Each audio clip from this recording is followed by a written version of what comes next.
ओम नमः शिवाय। पूरी दुनिया में हमें जिस चीज़ की सबसे अधिक आवश्यकता है वो है कुछ सिद्धों की और कुछ बुद्धों की। हालांकि इस बात में बहुत दम है कि इस पृथ्वी को यदि आज एक नया प्रारूप दिया है तो वो ज्ञान और विज्ञान ने दिया है। विज्ञान ने हमेशा हमें नई से नई चीज़ें, नए से नए विचार, नए से नए तत्व, नए से नई सुख सुविधाएं प्रदान की हैं।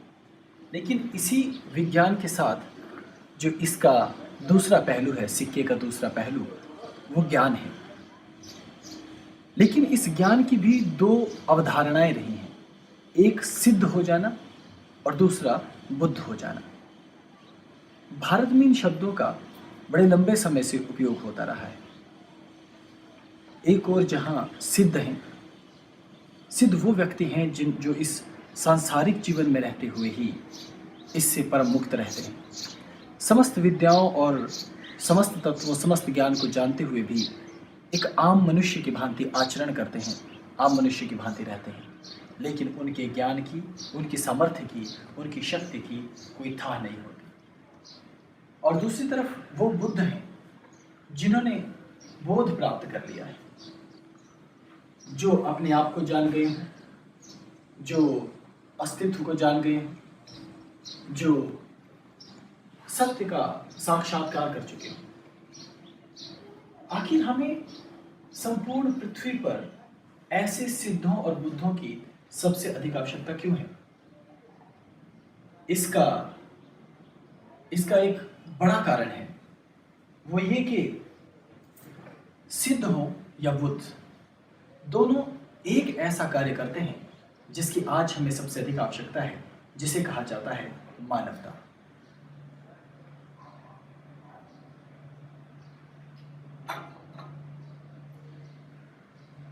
हमारे भीतर जो एक गुण है जिसे मनुष्यता कहकर संबोधित किया गया है, वो बेहद अनिवार्य है।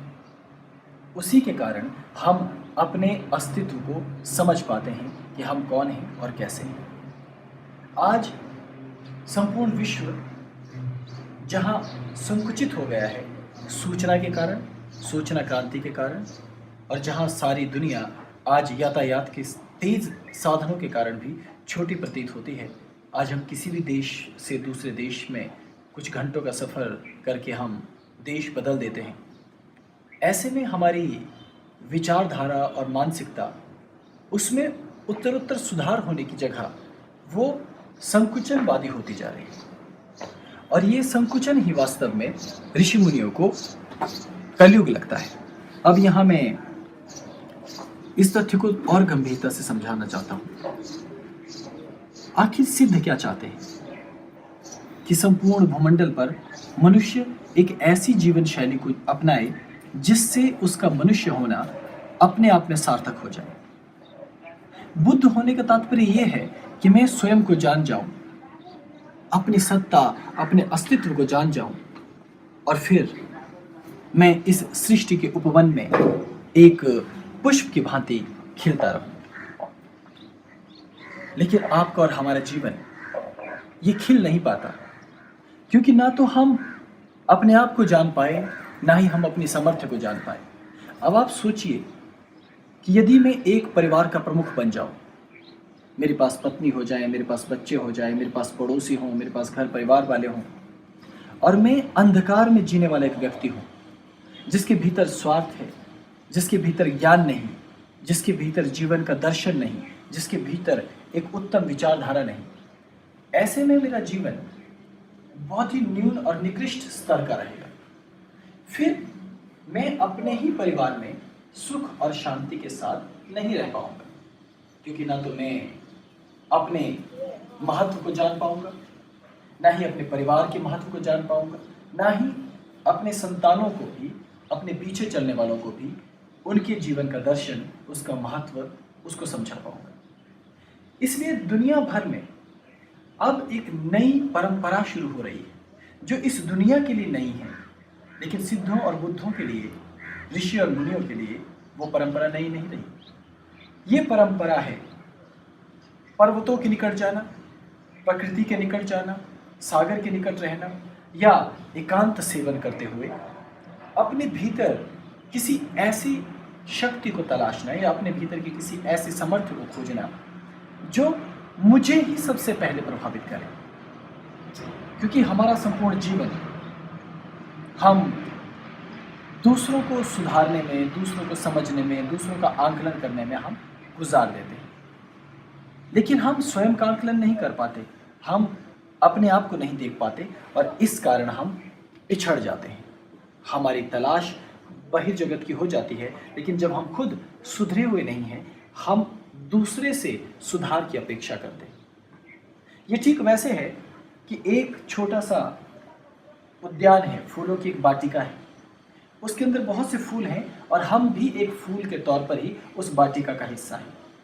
अब आप कल्पना कीजिए कि उस वाटिका के अंदर मैं और आप वो फूल हैं जो खुद सड़े हुए, मुरझाए हुए, हमसे बदबू आ रही है, दुर्गंध आ रही है, और हम ये आशा करते हैं कि हमारे चारों तरफ उपवन में बाकी फूल महकते रहें, चहचहाते खिलखिलाते हुए दिखें और उनसे सुगंध आती रहे। ये कैसे संभव है? यदि दूसरों से सुगंध आ भी जाए तो हमारे अस्तित्व की अपनी ही दुर्गंध, हम जो खुद ही मुरझाए हुए हैं, किसी दूसरे को न तो सुगंध बांट पाएंगे न ही सौंदर्य बांट पाएंगे। इसलिए ये जरूरी है कि हमें अपने जीवन को कहाँ से देखना है, कैसे उसे जीना है और कहाँ से प्रेरणा लेनी है। इसके लिए भारत में सिद्धों और बुद्धों की परंपरा ये शुरू हुई थी। ये परंपरा पूरे हिमालयी क्षेत्रों में रही, चाहे वो पाकिस्तान का हिस्सा रहा हो, अफगानिस्तान का हिस्सा रहा हो, जम्मू कश्मीर रहा हो, हिमाचल प्रदेश, उत्तराखंड रहा हो, नेपाल रहा हो, भूटान रहा हो, इसी प्रकार म्यांमार तक एक लंबा एक हिमालय का एक विशद क्षेत्र रहा, जहाँ लोगों ने धन को प्राथमिकता नहीं दी, जहाँ लोगों ने अपनी पहचान को प्राथमिकता नहीं दी, जहाँ लोगों ने किसी वही सौंदर्य को भी प्राथमिकता नहीं दी। उनकी प्राथमिकता सिद्धत्व और बुद्धत्व रही है। और यही कारण है कि पूरे विश्व को इन स्थानों ने पहले भी शांति का संदेश दिया, पहले भी ज्ञान का संदेश दिया, आज भी ये क्षेत्र यही कार्य कर रहे हैं। हालांकि अब विपरीत मानसिकताएं घर कर रही हैं, लेकिन फिर भी मेरा ये मानना है कि इस मानसिकता को हम तभी बदल पाएंगे जब हम प्राण रूप से सिद्ध क्या सोचते हैं, बुद्ध क्या सोचते हैं, ये समझ पाएंगे।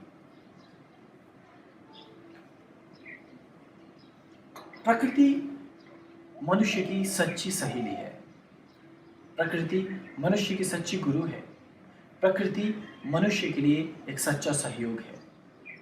इसलिए जितना हम प्रकृति के निकट रहते हैं, वहाँ हम अपने आप को ज़्यादा आनंदित, ज़्यादा हर्षित पाते हैं।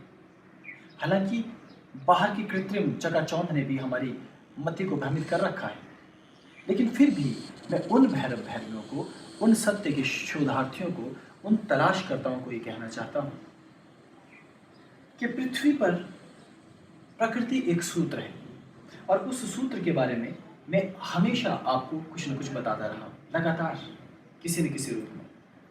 आज भी मैं केवल यही बताना चाहता हूँ कि मनुष्य आज वायुयानों में सफर कर रहा है, मनुष्य आज द्रुत गति से यातायात का लाभ उठा रहा है, सूचना क्रांति का लाभ उठा रहा है, लेकिन ऐसे में उसके भीतर संकीर्णता बढ़ती जा रही है।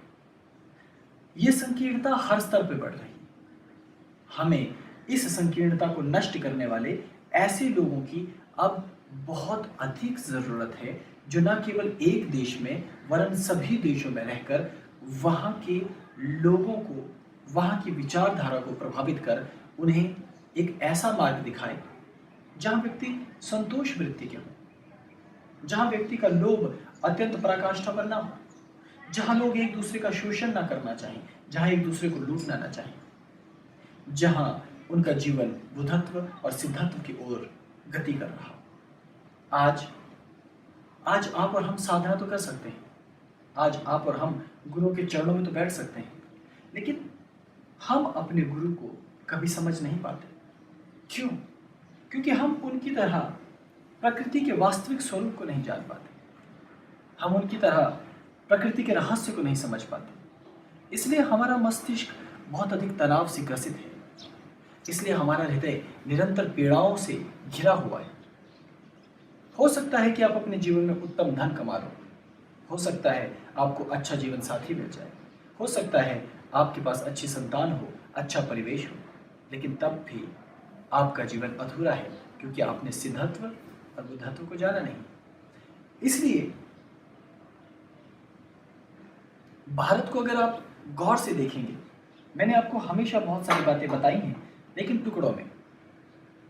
आज उस टुकड़े का एक और हिस्सा सुनिए। भारत में जो सिद्धों की परंपरा रही, नाथों की परंपरा रही, अगर आप इसे गौर से देखते हैं तो आपको ये जानकर बड़ी बड़ी हैरानी होगी कि सिद्धों और नाथों को वैदिक लोगों ने और वैष्णव लोगों ने अवैदिक करार दे दिया। उन्हें कहा कि ये वेदों से हटकर चलते हैं, और उनकी बातों को देखेंगे सिद्धों और नाथों की, तो लगेगा कि वास्तव में शायद ये देवी देवताओं को नहीं मानते, शायद ये प्राचीन वेदों पुराणों शास्त्रों को नहीं मानते, शायद इनकी अपनी कोई परंपरा है। और बाहर से जो उनकी शब्दावली है, देखने में ऐसा ही प्रतीत होगा कि ये शायद विपरीत चल रहे हैं, लेकिन वो कहीं विपरीत नहीं है। वो एक ही सत्य को दूसरे तरीके से कहते हैं, लेकिन बाहर से देखने में इसमें एक बड़ा स्पष्ट भेद आपको नजर आता है। इसलिए कभी अगर आप नाथ साहित्य पढ़ेंगे और पुराण और वेद पढ़ेंगे तो ऐसा मत सोचना कि दोनों में भेद हो गया है। ये भेद दिखाई देता है, लेकिन ये सौंदर्य क्यों है? आप अपना विकास कर सकें, इसलिए नहीं कि और कलह पैदा हो, क्योंकि अत्यंत ज्ञान ने, अत्यंत बुद्धिवादिता ने, अत्यंत आध्यात्मिक और धार्मिक प्रपंचों ने भी कभी कभी मनुष्य के जीवन में शांति लाने के स्थान पर अशांति को उत्पन्न कर दिया है। हम अहिंसा की ओर जाना चाहते हैं, हम प्रेम की ओर जाना चाहते हैं, हम दया और करुणा की ओर जाना चाहते हैं, लेकिन गलती से हमारा रुख दूसरी ओर हो जाता है। इसलिए धर्म के लिए, इसलिए मनुष्यता के लिए ये चिंता का विषय है। साधकों के लिए भी ये चिंता का विषय है, क्योंकि यदि हम धर्म के पथ पर गतिशील हो रहे हैं और हम प्रकृति से दूर हो रहे हैं, यदि हम अध्यात्म के पथ पर जा रहे हैं, हम मनुष्यता और नैतिकता से दूर हो रहे हैं, हम छोटे छोटे सिद्धांतों को नहीं समझ पा रहे, तो हम सिद्धों और बुद्धों को नहीं समझ पाएंगे। यहां एक विशेष बात भी मैं कहना चाहता हूं, वो ये है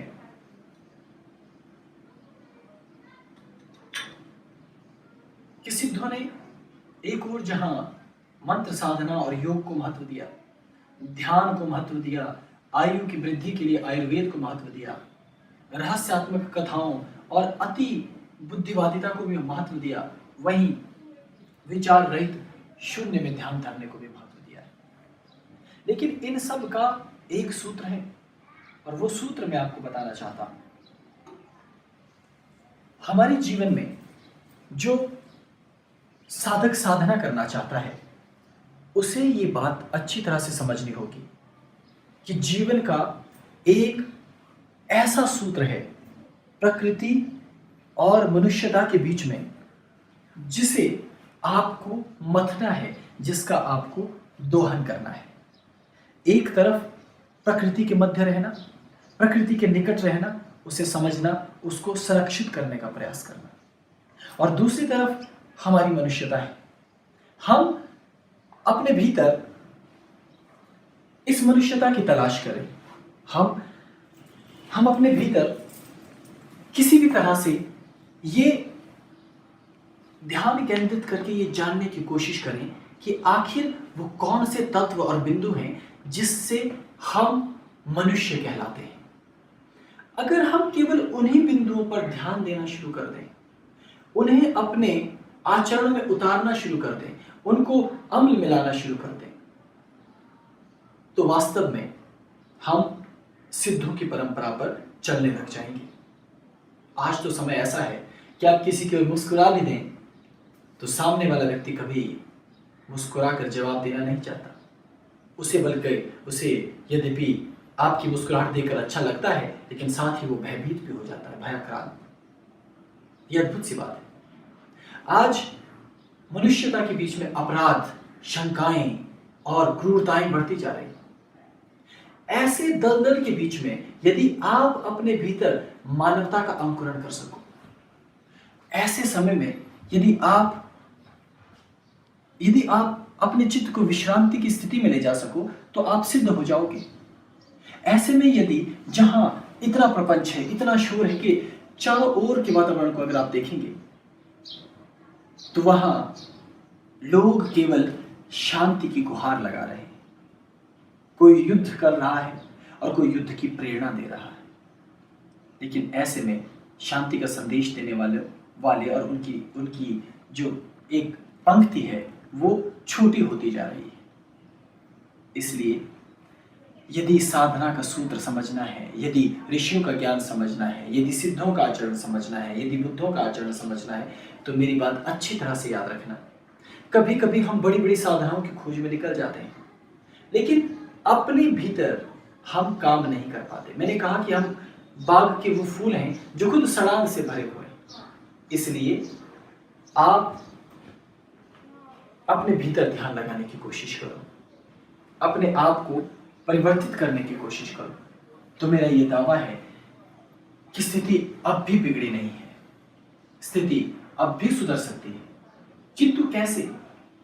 इन सब के लिए छोटी सी युक्ति आपको करनी है, और वो युक्ति है मानवता। क्या आप मानवता के लक्षणों को जानते हैं? क्या आप मानवता पर खरे उतर सकते हैं? इतना आसान नहीं है। यदि मैं कह दूं कि मानवता पर आचरण करो, तो बड़ा छोटा सा उपदेश लगता है कि हाँ, मानवता हमारे भीतर होनी चाहिए, भाईचारा हमारे भीतर होना चाहिए, सत्य और प्रेम हमारे भीतर होना चाहिए। देखिए, मैंने एक पंक्ति में कह दिया, कितना आसान है ये। लेकिन जब इसे वास्तव में उतारना पड़ जाता है अपने जीवन में, तो आप देखेंगे कि आप भयाक्रांत होने लग जाओगे। इतना सहज और सरल नहीं है ये। इसीलिए अपने भीतर ऐसा परिवर्तन आए। लोगों ने गुफाओं का सहारा लिया, किसी ने भूमि के नीचे छिप करके साधना करनी शुरू कर दी, किसी ने विशाल वृक्ष के नीचे बैठकर साधना करनी शुरू कर दी, किसी ने ऊंचे पर्वत शिखर को चुन लिया, तो किसी ने नदी झरने के किनारे को चुन लिया, तो कोई किसी बीहड़ में, समंदर के किनारे या रेगिस्तान में अपना डेरा जमा कर बैठ गए। लेकिन तलाश अपने भीतर की ही है। तलाश अपने मस्तिष्क के भीतर उत्पन्न होने वाले उन अच्छे तंतुओं, अच्छे नाड़ी तंत्र की है, जो इस सृष्टि को भी उपवन बना दे। मस्तिष्क तो सहस्त्रों, लाखों, हजारों हर दिन पैदा हो रहे हैं, लेकिन उनके भीतर जो तत्व छिपे हैं वो बेहद क्रूर हैं, बेहद बुरे हैं। इसलिए हमें तलाश है, हमें इंतजार है, इस धरा को इंतजार है ऐसे सिद्धों का, ऐसे बुद्धों का, जो प्रेम बांट सके, साधना बांट सके, जो आत्मानुभव बांट सके, जो पृथ्वी को मनुष्यता बांट सके। और मेरी चुनौती है आपको भी कि आप अपने अस्तित्व को खोज लीजिए। यदि आप इस मनुष्यता को उत्पन्न करके बाहर ला सकते हैं, यदि आप अपने भीतर के इस प्रेम को प्रकट करके बाहर फैला सकते हैं, तो मैं दोनों बाहों से आपका स्वागत करूंगा। मैं आपका आभार व्यक्त करूंगा। ये प्रकृति, ये पृथ्वी आपका आभार व्यक्त करेगी। ये अस्तित्व अपनी बाहें आपके लिए खोल देगा। प्रकाश सर्वत्र आपके चारों तरफ घूमने लगेगा, क्योंकि बस हमें दिव्य आत्माओं की प्रतीक्षा है, हमें दिव्य प्रज्ञा की प्रतीक्षा है, हमें उजाला फैलाने वाले उन परिंदों की आवश्यकता है जो संपूर्ण ब्रह्मांड को आलोकित कर सके। क्या आप अपने भीतर इस परम समाधि की संभावना देखते हैं? क्या अपने भीतर आप ऐसी पावनता देखते हैं? क्या आपको लगता है कि हाँ, आप में वो बात है और आप स्वयं को मनुष्यता से परिपूर्ण कर संपूर्ण विश्व को एक सूत्र में बांधने का प्रयास करोगे? यदि हाँ, तो आप सिद्ध हो। यदि हाँ, तो आप में बुद्ध होने की संभावना है। आप सबसे बड़े सिद्ध हो जाओगे। हिमालय भी आपके सामने नतमस्तक होने लग जाएगा। इसलिए बस इतनी सी ही प्रार्थना है मेरी, इतनी सी गुजारिश है मेरी कि आप अपनी इस तलाश को रोकना मत।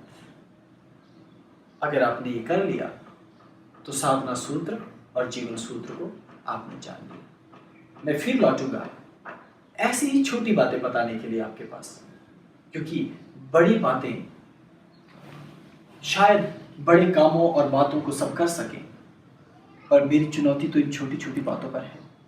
आप इन्हें उतार लोगे, मैं आपको स्वीकार लूंगा, प्रकृति आपको स्वीकार लेगी, मैं फिर लौटूंगा, मेरा प्रेम ग्रहण करेगा। ओम नमः शिवाय। प्रणाम।